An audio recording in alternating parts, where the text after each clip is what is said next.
நண்பர்களை நீங்கள் பார்த்து கொண்டு இருப்பது உங்கள் கௌசிக் ரிவ்யூ. சரி வாங்க வீடியோக்குள்ள போய் என்ன நடக்க போகுது அப்படின்ற இன்ட்ரெஸ்டிங்கான விஷயத்தை தான் நீங்க அந்த வீடியோல பார்த்து தெரிஞ்சுக்க போறீங்க. அதுக்கு முன்னாடி உங்களுக்கு இன்னொரு இன்ட்ரெஸ்டிங்கான விஷயத்தை பத்தி நாங்க சொல்ல போறோம். அது என்ன அப்படின்னு சொல்லிட்டு பாத்தீங்கன்னா, நம்ம கதிரேசன் தரன்னு இழுத்துன்னு போறாங்க. யாரா கதிரேசனை இழுத்துன்னு போறாங்க அப்படின்னு சொல்லிட்டு பாத்தீங்கன்னா நம்ம விஜய் தாங்க. விஜய் கதிரேசன் மேல ஏன் இவ்வளவு கோவம், ஏன் இவ்வளவு ஆத்திரம், கதிரேசனை இந்த மாதிரி பண்ண மாட்டாரே அப்படின்னு சொல்லிட்டு பாத்தீங்கன்னா, நம்ம கதிரேசன் ஒரு தப்பு செஞ்சுட்டாருங்க. என்னடா தப்பு அப்படின்னு சொல்லிட்டு பாத்தீங்கன்னா, நம்ம கதிரேசன் அந்த போட்டி நடக்குதுல அந்த இடத்துக்கு வந்து நம்ம வெண்பா ஓடி வராங்க. அந்த சமயத்துல நம்ம வெண்பா வந்து ரொம்பவே ஒரு பக்கம் இது பண்ணி அந்த ஐசோ ஒரு பக்கம் தோக்கடிக்கிற நிலைமைக்கு கொண்டு வந்துட்டா. அதை பார்த்தது விஜய்க்கு ரொம்ப சோகமாயிருது. ஆனா அந்த சமயத்துல இந்த போட்டியில உன்னை யாரும் கலந்து சொல்றது அப்படின்ற மாதிரி ஒரு பக்கம் கோபத்தோட ஆத்திரத்தோட வராங்க. வந்து ஐசுவை அடிக்க பாக்குறாங்க.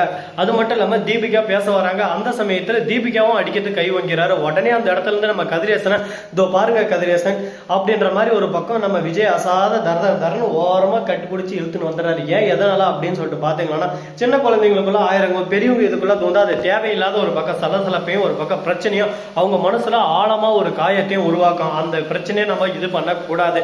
அந்த இடத்துல ஐசு பண்ணது தப்பு தான். ஆனா அது போட்டி ரீதியா தப்பு தான். ஆனா அதை கத்து தந்தது யாரு, அதோட தூண்டுதல் யாரு அப்படின்னு சொல்லிட்டு பாத்தீங்கன்னா எல்லாமே தீபிகா தான். அந்த தீபிகாவை அடிச்சா ஓகே, சின்ன பொண்ணு அவ என்ன பண்ணுவா அப்படின்ற மாதிரி ஒரு பக்கம் நம்ம விஜய்க்கு ஒரு எவ்வளவு முடியுமோ அந்த அளவுக்கு ஒரு பக்கம் நார்மலா அவரை எடுத்து சொல்றாரு. உடனே சரி ஓகே நான் என்ன பண்ணல விடு அப்படின்னு சொல்லிட்டு நம்ம கதிரேசன் நார்மலா இருக்காரு. ஆனா தீபிகா மனசுல கதிரேசன் மேல ஹை லெவல கோவம் போயிருது.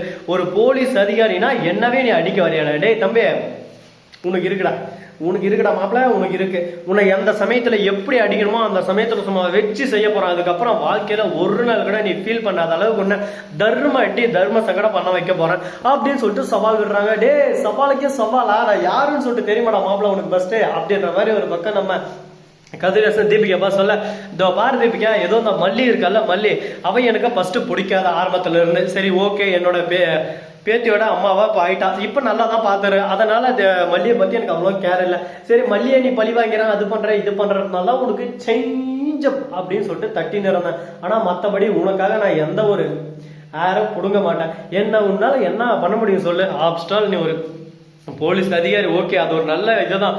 ஆனா என்ன பொறுத்த வரைக்கும் நீ ஒரு கேடு கெட்டவன்.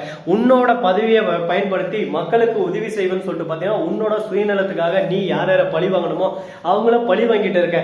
இதுக்கு பேரு என்ன தெரியுமா அப்படின்னு சொல்லிட்டு கேக்குறாங்க. டே கதிரேசா, வார்த்தை அதிகமா போது பாத்துக்க அப்படின்னு சொல்லிட்டு தீபிகா பேச. டே அப்படிதான் பேசுவேன், தப்பு செஞ்சதுனால தானே பேசுறேன். தீபக் இருந்தேன் இதோ பாருங்க கதிரேசன், இந்த கான்செப்டால எதுக்கு போய் இதை விடுங்க அப்படின்னு சொல்லிட்டு, ஐயோ சார் நீங்க கம்முன்னு இருங்க, உங்களுக்கு கோயில் கட்டி கும்பிடணும். இந்த மாதிரி ஒரு கேடுகட்ட கேவலமான கேரக்டர் கூட வாழ்ந்துருக்கிறேன். உங்களை மாதிரி தெய்வத்தை எங்க தூக்கின்னு போய் வச்சாலும் ஆவாதுங்க. இவ்வளவு போயிட்டு உங்க வாழ்க்கையில செலக்ட் பண்ணிக்கிறீங்க பாத்தீங்களா? அதை நினைக்கும் போது வேற லெவல் அப்படின்ற மாதிரி தான் ஒரு பக்கம் இருக்கு. இருந்தாலும் இன்னும் என்னென்னலாம் நடக்க போகுது, எதுலாம் நடக்க போகுதுன்னு சொல்லிட்டு பொறுத்து வந்து பார்க்க தானே போறீங்க. நம்ம கதிரேசன் அவர் பண்ணது தப்பு தாங்க. அந்த தப்பை நானே ஒத்துக்கிறேன், அவர் பண்ணது தப்பு தான். ஆனால் இருந்தாலும் எதுக்கு பண்ணாரு, ஏன் பண்ணாரு அப்படின்னு சொல்லிட்டு அவரோட விஷயத்துலேருந்து நம்ம ஆராயணும். அதில் ஆராய்ச்சி பார்த்தா அவர் பண்ணது கரெக்டுன்னு சொல்லிட்டு எல்லாரும் சொல்லுவாங்க. ஏன்னா அவங்க பண்ண தப்பு அந்த மாதிரியெல்லாம் இருக்கு. பிழைகள் இருப்பேன், அந்த பிழைகளே திருத்தலாம். ஆனால் பிழைகளே இல்லாமல் இந்த தீபிகா பண்ணதுக்கோசரம் நாம் என்ன பண்ண முடியும் சொல்லுங்க பார்க்கலாம். ஒரு சின்ன குழந்தைன்னு சொல்லிட்டு கூட மதிக்காமல் அந்த குழந்தைக்குள்ள வன்மத்தையும் ஒரு பக்கம் கேவலமான ஒரு எண்ணத்தையும் தூண்டுறாலே இவெல்லாம் ஒரு தாயா அப்படின்ற மாதிரி நம்மளால கேள்வி கேட்க முடியும். அந்த இடத்துல நம்ம இருக்கோம்.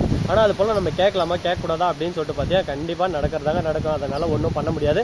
போகிறதெல்லாம் போயிடுச்சு, ஆனதெல்லாம் ஆச்சு அப்படின்னு சொல்லிட்டு இந்த கான்செப்டை விட்டு இதுக்கப்புறம் என்ன பண்ணலாம் ஏது பண்ணலாம்னு சொல்லிட்டு நம்மளை நம்ம க்ரோத் பண்ண ஒரு பக்கம் போயிட்டே இருக்கணும். அதுதான் ஒரு சிறந்த அப்டேட்டுன்னு சொல்லிட்டு நான் சொல்லுவேன். ஆனால் அதுக்கு போல் இங்கே இருக்குமா இருக்காதா, என்ன நடக்க போகுது ஏது நடக்க போகுது அப்படின்ற நிறைய விஷயங்கள் எல்லாம் ஒரு பக்கம் தூண்டுதலாகவும் இருந்தாலும், அதே சமயத்தில் இந்த பக்கம் நம்ம ஐசு கொஞ்ச நேரம் எல்லாத்தையும் பார்க்குறாங்க. பார்த்து வெண்பா கிட்ட போயிட்டு என்ன மன்னிச்சிரு, நான் பண்ணது தப்பு தான், உங்ககிட்ட திறமை இருக்கு ஆனால் என்கிட்ட இல்லை. ஆனால் எங்கள் அம்மா சொன்ன மாதிரி நான் கேட்டேன், எங்கள் அம்மா பேச்சை கேட்டு நான் தப்பாக தான் நடந்துக்கிட்டேன், என்ன மன்னிச்சிரு அப்படின்னு சொல்லிட்டு மன்னிப்பு கேட்குறாங்க.